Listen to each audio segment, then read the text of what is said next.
เขาลืออายดำตือคือขี้ทานไปบ้านน้องสุดสวยวิไลส่วนบ้านอายมุ้ยยาคาเจ้าขี่รถเบนซ์แต่อายเป็นรถที่พาเจ้าคนนี้มีหังอายบ่มียังสาวให้สา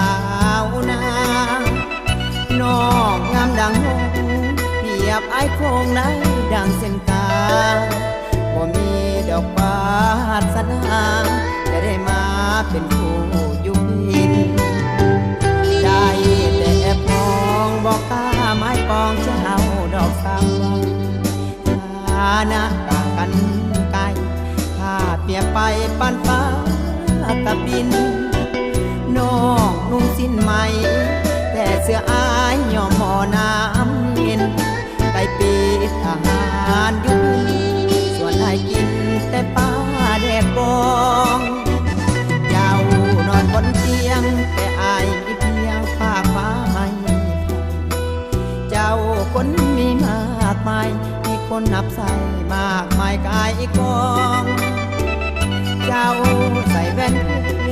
เว้นอายเฮ็ดด้วยเศษเล็กทองเปรียบอายเส้นปากกับปองรถจะงอกบ่มีมองไป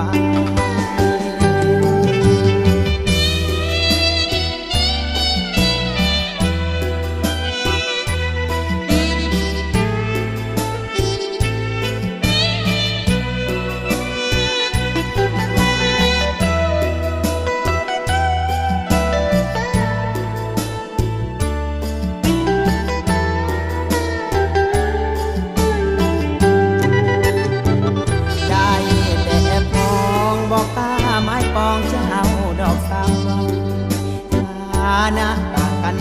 ไกลถ้าเปรียบไปปานฟ้ากับดินน้องนุ่งสิ้นไหมแต่เสื้ออายย่อมหมอน้ำเย็นไก่ปีทหารอยู่ส่วนให้กินแต่ปลาแดกบองเจ้านอนบนเตียงแต่อายมีเพียงฝากฟ้าไม่เจ้าคนมีมากมายคนนับใส่มากมายกายกองเจ้าใส่แว่นเว้นอายเฮ็ดด้วยเศษเล็กทองเปรียบอายเส้นปากกับปองรถจะงอกบ่มีมองไป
เลยหนี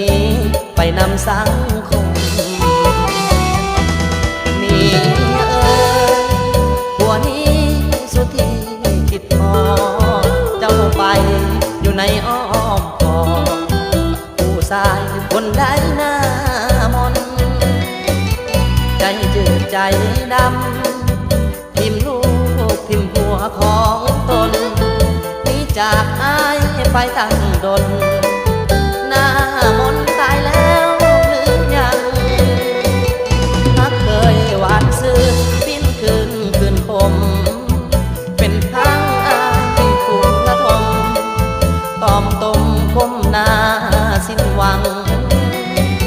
บางวันเงียบเหงานั่งเจ้าหลายปี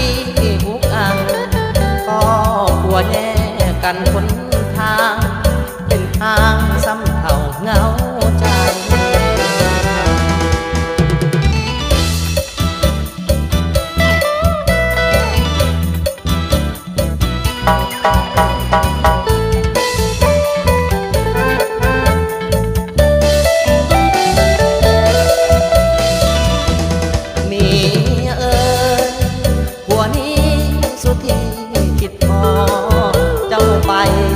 ในอ้อมกอด